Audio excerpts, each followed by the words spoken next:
Good evening students. है question number first आपका है limit x tends to 0 tan x minus sine x upon x cube है। ठीक है, इसको आप लगाते समय एक tan है और एक साइन है। ठीक है, तो हम इसको लिख सकते हैं, थोड़ा सा आप समझने का प्रयास करेंगे। ये लिखा जा सकता है sine x minus sine x cos x upon x cube cos x। ऐसा कुछ लिखा जा सकता है क्योंकि tan x बराबर हुआ sine x upon cos x। इसका मतलब साइन अपान कॉस, कॉस का cross multiply sine into cos और पूरे के अपान हो जाएगा कॉस x हो जाएगा। इसमें से अगर आप ध्यान दें तो नॉमिनेटर में साइन x कॉमन है और उसके बाद यहां बचेगा 1 minus cos x upon x cube cos x बचेगा। ठीक है, उसके बाद आपको ये बताया गया है, आप जानते भी हैं कि 1 अगर कॉस के साथ है तो उसको हम लोग काटने का प्रयास करते हैं। ठीक है, तो 1 माइनस कॉस x है तो 1 minus 1 plus 2 sign square x by 2 कुछ ऐसा होना चाहिए अपान एक्स क्यूब कॉस x होना चाहिए। क्यों? कॉस x बराबर 1 minus 2 sign square x by 2, क्योंकि कॉस 2x बराबर वहां एक कॉस एक थीटा होगा, यहाँ दो तो यहाँ एक तो यहाँ आधा। 1 से 1 आपका क्या हो जाएगा, कैंसिल हो जाएगा और x टेंस टू 0 बचेगा, आएगा 2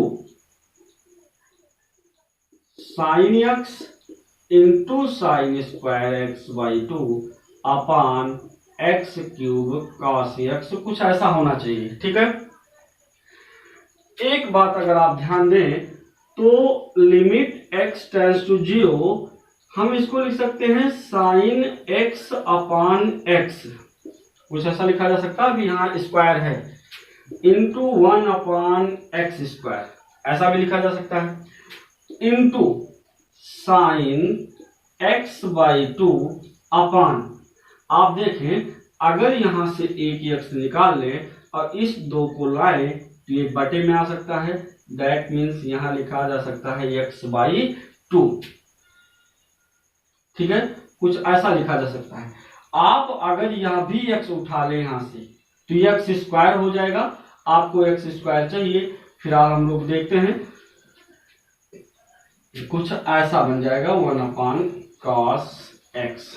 आप चेक कर लें, x क्यूब बाई 2 ऊपर गया, sine x sine square x by 2 तो है आपका। लास्ट में आप अगर ध्यान दें तो ये लिखा है sine x upon x into x। ठीक है और ये आपका स्क्वायर है, इस x को हम यहां ले चलते हैं, यहां बनाते हैं 2, यानी हम इसको लिख दें फिर से limit x tends to 0 sine x by 2 upon x by 2 का होल स्क्वायर। यानी आपने यहां क्या काम किया है कि x आया है x स्क्वायर, x क्यूब हो गया, अपान 2 यानी अपान 4, ऊपर गया 4 आया, ऊपर गया 4 आया और उसके बाद एक 2 आपका कटेगा, यहां बचना चाहिए कितना 1 अपान, ये बन जाएगा आपका लिमिट x साइन x हो गया अपान x है, लिमिट x टेंस टू 0, इनको अगर बनाया जाए तो cos 0 1 हो जाएगा, ये आना चाहिए कितना 4 ऊपर रहेगा और 2 फाइनली 2 था यानी 1 अपान 2 cos x, ये टर्म बचेगा। इसका मान 1, इसका मान 1, प्रसार करके देख लीजिएगा, 1 अपान 2 cos 0 और cos 0 का मान होता है 1, यानी 1 अपान 2 इंटू 1, यानी इसका आंसर आएगा 1 अपान 2। चलो क्वेश्चन नंबर 2 आपका है limit x tends to 0 under root x square plus 1 minus 1 upon under root x square plus 9 minus 3। अगर आप ध्यान दें तो लिमिट डायरेक्ट अप्लाई करने पर ये बन जा रहा आपका 0 अपान 0। आप चाहें तो इस माइनस को अगर हम पॉजिटिव बना दें तो काम आसान हो सकता है। और बनेगा कैसे, हम नॉमिनेटर का कॉन्जुगेट और डिनोमिनेटर का दोनों का कॉन्जुगेट करा देते हैं, यानी एक्स स्क्वायर प्लस 1 माइनस 1 अपान एक्स स्क्वायर प्लस 9 माइनस 3, ऐसा कुछ। अब इसमें देखिए, इसमें जो है हम लोग मल्टीप्लाई कराएंगे किससे, under root x square plus 1 minus 1 upon under root x square plus 1 minus 1 से, माइनस 1 है प्लस 1 से मल्टीप्लाई कराएंगे। ठीक है, इसमें किससे मल्टीप्लाई कराया जाए, under root x square plus 9 plus 3 से, और under root x square plus 9 plus 3 से मल्टीप्लाई करा दिया जाए।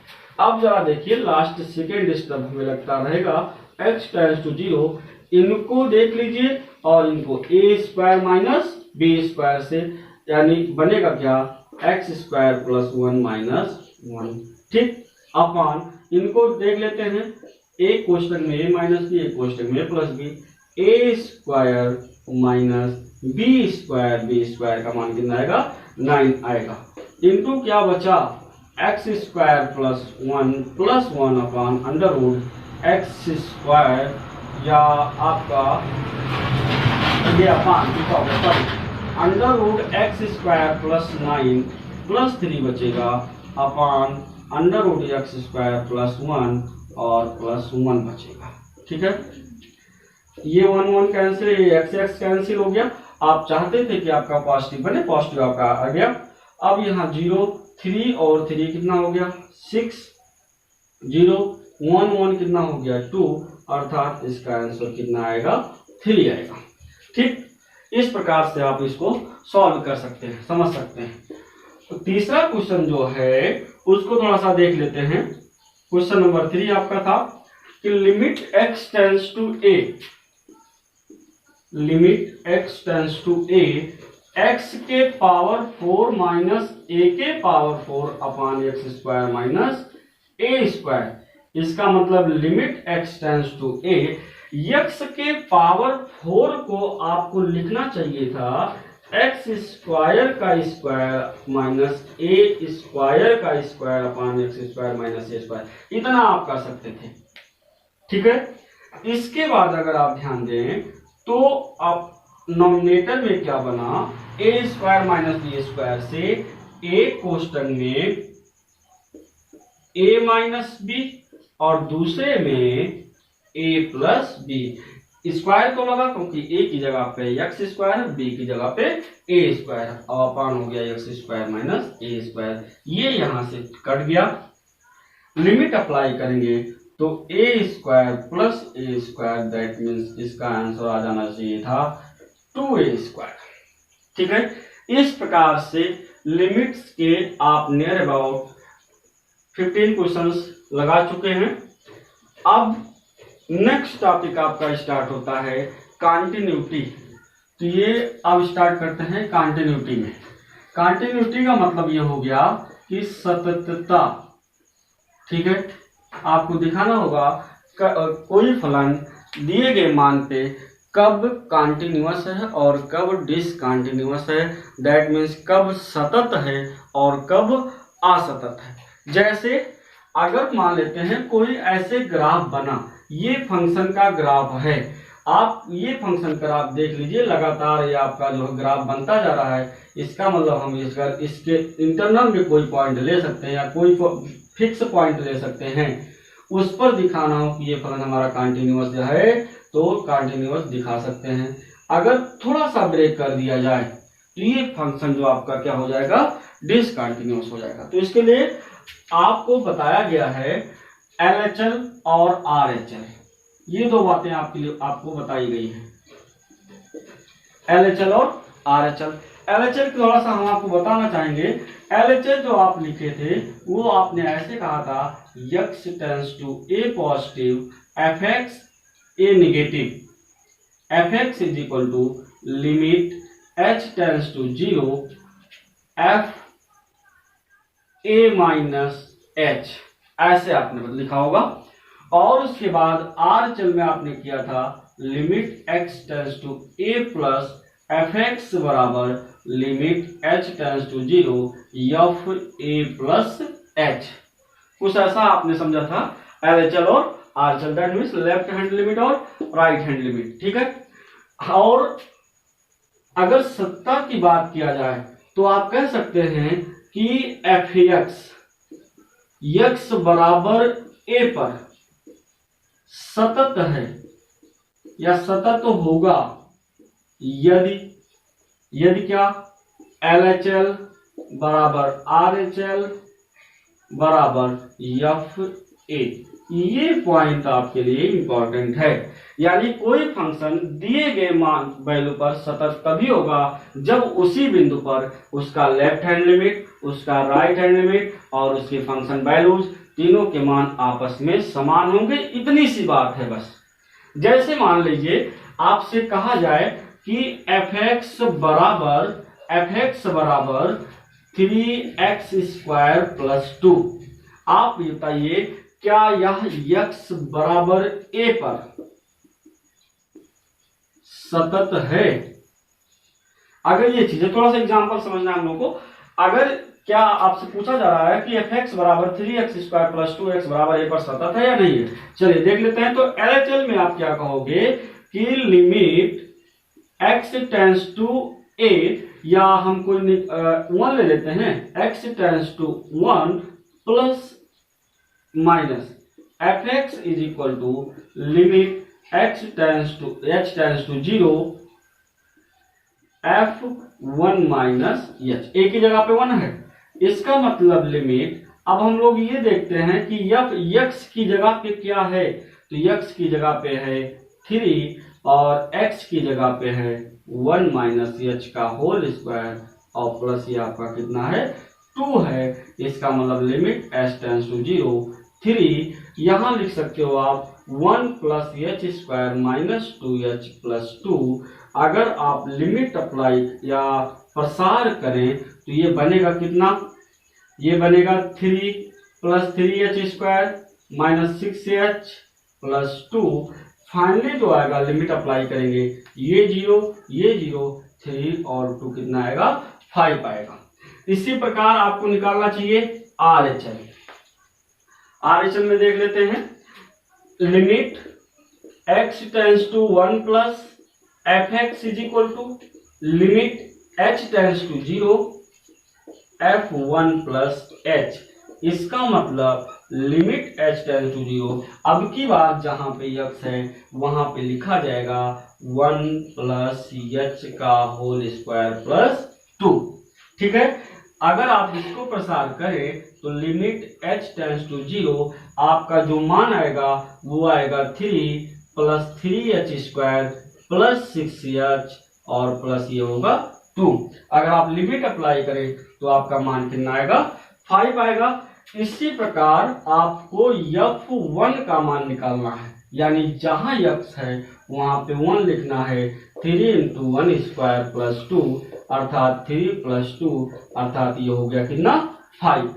आप कहेंगे since x is equal to 1 पर जो fx है वो LHL बराबर RHL या x बराबर 1 पर ऐसे LHL बराबर RHL और इज इक्वल टू क्या हो जाएगा f1, इसलिए x बराबर 1 पर fx बराबर 3x स्क्वायर प्लस 2 सतत होगा, ठीक है। इस प्रकार आप कह सकते हो कि जो आपका फलन है, कौन सा फलन है 3x स्क्वायर प्लस 2, वो x बराबर 1 पर क्या होगा सतत है। ये बात थोड़ी सी आपको ध्यान देने वाली बात होगी। करना कुछ नहीं है, सीधा सीधा आप जो है लेफ्ट हैंड लिमिट निकालें, राइट हैंड लिमिट निकालें और फंक्शन वैल्यू निकालें। अगर तीनों इक्वल हो जाता है तो ये फलन हमारा क्या हो जाएगा सतत हो जाएगा। ध्यान ये करना है, जब LHL होगा तो at is values minus h होगा, जब RHL होगा तो at is values plus h होगा। जब केवल वैल्यू होगा तो उस दिए गए फंक्शन पे आप जो है मान रख करके उसको कंटिन्यूअस कर लेते हैं। एक एग्जाम्पल छोटा सा और हम लोग समझ लेते हैं। तो नेक्स्ट एग्जाम्पल पे चलते हैं। ये थोड़ा सा फंक्शन देख लेते हैं। एक ही वैल्यूज पर यह फंक्शन हमारा डिफाइन करता है LHL और RHL की वैल्यूज। जैसे देखिए, ये कह रहा कि fx का मान x प्लस 2 होगा यदि x नॉट इक्वल टू -2 और fx का मान 0 होगा जब x बराबर -2 होगा। तो LHL की चर्चा करते हैं। LHL का मतलब क्या हो गया, लिमिट x टेंड्स टू किस पर चेक करना है, -2 पर। तो -2 पे माइनस लगा, क्यों, क्योंकि LHL है। fx बराबर limit h tends to 0 f -2 और -h हो जाएगा। तब ये -2 के बराबर नहीं होगा और -2 के बराबर नहीं होगा तो ये फर्स्ट फंक्शन में एग्जिस्ट करेगा। इसका मतलब जहां x है वहां पे -2 -h करें और प्लस क्या कर दें, 2 कर दें। ये फर्स्ट फंक्शन में बिलोंग करेगा क्योंकि -2 -h -2 के बराबर नहीं होगा। लिमिट अप्लाई डायरेक्टली आप कर दें तो ये 0 हो गया और आंसर कितना आया, 0 आया। आंसर आपका 0 आएगा। RHL देख लेते हैं तुरंत। तो RHL में हो जाएगा limit x tends to -2 positive fx is equal to limit h tends to 0 f -2 plus h। -2 plus h यानी ये भी -2 के इक्वल नहीं है, यानी ये भी फर्स्ट फंक्शन में बिलोंग करेगा। और -2 प्लस h प्लस 2 हो जाएगा। फाइनली इसका मान भी क्या आ जाएगा, 0 आ जाएगा। और उसके बाद हमको देखना है f -2 पर, f -2 पे डायरेक्टली ये सेकंड फंक्शन में जा रहा है, इसका मान 0 दिया गया। आप कहेंगे सिंस LHL बराबर RHL बराबर f -2, इसलिए x बराबर -2 पर जो दिया गया fx है वो क्या होगा, सतत होगा। इस प्रकार से आप कंटिन्यूटी और डिसकंटिन्यूटी को स्पष्ट कर सकते हैं। डिसकंटिन्यूटी इन दोनों में इक्वल में से कोई एक फेल हो जाएगा तो डिसकंटिन्यूटी हो जाएगा। फिलहाल ये आपका जो 2 एग्जाम्पल था ये दोनों सतत हैं। आप इससे संबंधित अपने बुक से और क्वेश्चन लगाने का प्रयास करेंगे। इसके आगे की एग्जाम्पल्स कल के लेक्चर में होगा।